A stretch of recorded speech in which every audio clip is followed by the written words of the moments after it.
Namaste bankers, by Kanika Sharma SBI PO. I welcome you all to my channel. Hope you all are very good and doing great in your life. तो आज हम लोग जो है SBI clerk mains की strategy के बारे में डिस्कस करने वाले हैं बिकॉज SBI क्लर्क प्री का रिजल्ट जो है दिसंबर की एंडिंग में या फिर जैन की फर्स्ट वीक में जो है आ जाएगा.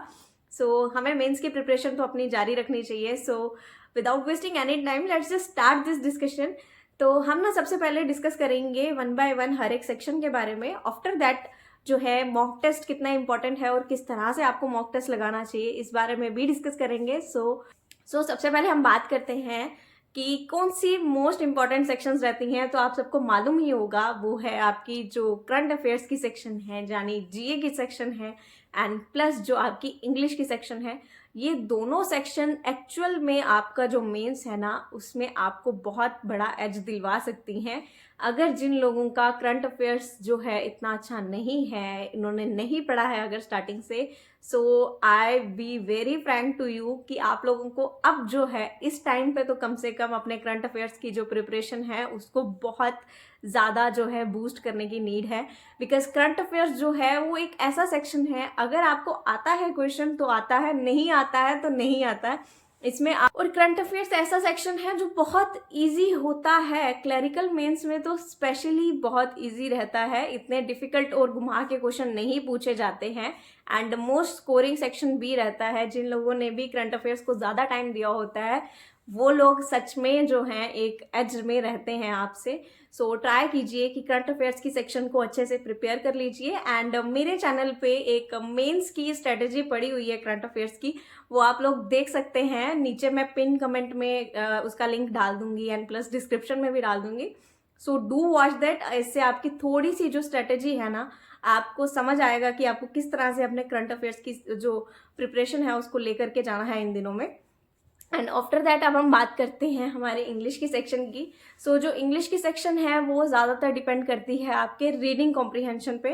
ट्राई कीजिए जितनी ज़्यादा हो सकती है इस टाइम पे हिंदू के एडिटोरियल्स को रीड करिए. किसी भी इंडियन एक्सप्रेस किसी भी न्यूज़पेपर के एडिटोरियल्स को क्या करिए, रीड करिए.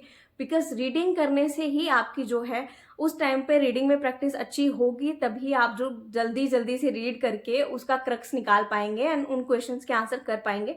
डिफ़िकल्ट नहीं होती है क्लर्क मेंस की जो इंग्लिश होती है, इतनी डिफ़िकल्ट नहीं होती है, तो आप लोग इजीली कर पाएंगे. लेकिन उसके लिए आपकी रीडिंग पे कमांड होनी चाहिए. ट्राई कीजिए 1.5 आवर या फिर 2 आवर जो है अपनी इंग्लिश की रीडिंग को दीजिए. इसमें अपनी स्किल्स को इम्प्रूव कीजिए. थोड़ी नई नई वोकैब जो आ रही है उसकी तरफ थोड़ा सा फोकस कीजिए. इस चीज़ पे ज़्यादा आपको फोकस करने की नीड है सो दैट कि आप इंग्लिश में जो है एटलीस्ट अच्छे जो है स्कोर कर पाएँ.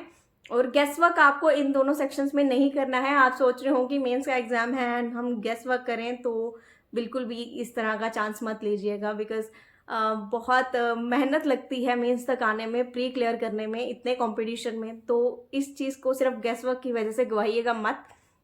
अब हम बात करते हैं रीजनिंग एंड क्वांट सेक्शन की. रीजनिंग में जो है ना आपको कोई भी नए पैटर्न की अगर मिसलेनियस में क्वेश्चन आ रहा है उसको नहीं छोड़ना है. कंपैरेटिवली वो बहुत इजी होते हैं. पजल्स पे आपको ज़्यादा नहीं फोकस करना है. सबसे पहले जब भी आपके सामने रीजनिंग का पेपर खुलेगा तो आपको जो है मिसलेनियस और नए पैटर्न के क्वेश्चंस को ही टारगेट करना है. उससे मैक्सिमम आपको मार्क्स जो है स्कोर करने की ट्राई करनी है. 20 to 25 मार्क्स वहीं से बन जाते हैं आपके. ट्राई कीजिए कि वहां से आप ज़्यादा मार्क्स खींचिए. एंड आफ्टर दैट जब आपके पास लास्ट में टाइम बच जाता है तो वो वाली पजल ढूंढिए जिस टाइप की पजल में आपका जो है होल्ड है.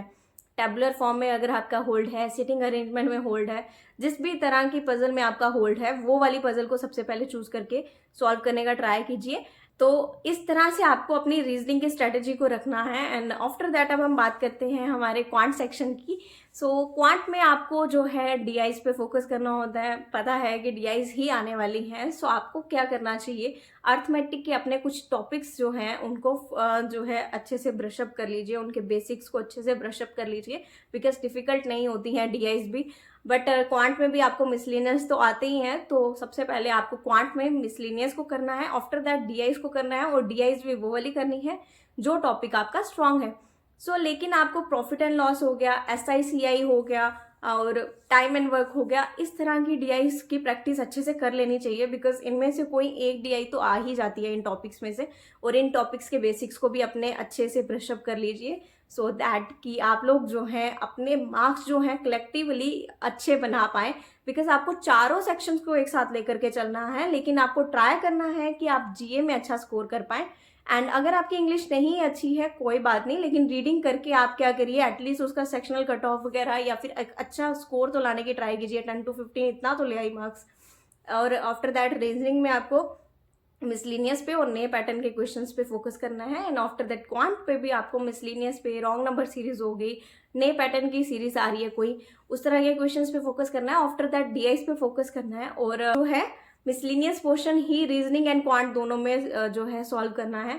आफ्टर दैट अब हम बात करते हैं हमारे मॉक टेस्ट के बारे में। तो मॉक टेस्ट देने से बहुत लोग घबराते हैं, बिकॉज जो मेंस का मॉक होता है वो काफ़ी लंबी ड्यूरेशन का होता है। बट आपको क्या करना है, एटलीस्ट 5 से 6 मॉक टेस्ट लगाने ही हैं मेंस के। ये मैं आपको बहुत फ्रैंकली बोल रही हूँ। इससे क्या होगा, आपकी एक ना सिटिंग बनेगी, क्योंकि काफ़ी लंबा पेपर होता है और आपको जो है अपनी सिटिंग उतनी बनानी है। ऐसा नहीं है जब आप मॉक लगा रहे होंगे तो आप जीए की सेक्शन को डायरेक्ट सबमिट कर देंगे, इस तरह से मत कीजिएगा। आप लोग आराम आराम से जितना टाइम लगना है उतना टाइम लगाइए और करिए उस एग्ज़ाम को, बिकॉज वो ड्यूरेशन ऐसी होगी जिसमें आपको जो है एग्ज़ाम में एक्चुअली में बैठना पड़ेगा। सो ट्राई कीजिएगा कि इस तरह से आप अपनी जो है पूरी स्ट्रैटेजी को लेकर के चलिए। मॉक लगाने ही पड़ेंगे आपको। एंड बाकी जितने आपके पास मॉक हों, और जो जीए के लिए आप क्या कर सकते हैं, जितने भी आपके पास सेक्शनल टेस्ट पड़े हैं जीए के, उनको डायरेक्ट सबमिट कर दीजिए। बाद में उनकी रीडिंग कर लीजिए, क्वेश्चंस को अच्छे से रिव्यू कर लीजिए, उन क्वेश्चंस को याद कर लीजिए। इस तरह से आपके पास एक क्वेश्चन बैंक बन जाएगा। सो ये सब चीज़ें आप ट्राई कर सकते हैं। एंड इंग्लिश के लिए भी आपको जो है सेक्शनल टेस्ट लगाने चाहिए उसके। एंड रीजनिंग एंड क्वांट के जो है मैंने आपको बताया, जितने नए नए पैटर्न के आपको क्वेश्चंस मिलते हैं, यूट्यूब पे मिल रहे हैं, कहीं पे आपको टेस्ट में मिल रहे हैं, मॉक टेस्ट में मिल रहे हैं, जहाँ पे भी मिल रहे हैं, ट्राई कीजिए उनको सॉल्व करने की, बिकॉज वो कंपैरेटिवली बहुत ईजी होते हैं एंड स्कोरिंग होते हैं। सो इस तरह के क्वेश्चंस को अवॉइड नहीं करना है। एंड क्वांट में भी आपको ट्राई करना है, जितने मिसलिनियस आपको क्वेश्चंस मिल रहे हैं, जितने अच्छे अच्छे नए नए पैटर्न की रॉन्ग नंबर सीरीज मिल रही हैं, अलग अलग पैटर्न से मिल रही हैं, तो उनको भी सॉल्व करिए। एंड हर तरह के क्वेश्चंस की प्रैक्टिस करके ही जाइए। सो अब इसके बाद ना मैं हर एक पर्टिकुलर सेक्शन के ऊपर डिटेल में वीडियो भी लाने वाली हूँ मेंस की। So stay tuned for that and hope you like this video. Do like, share, comment and subscribe. Thanks for watching.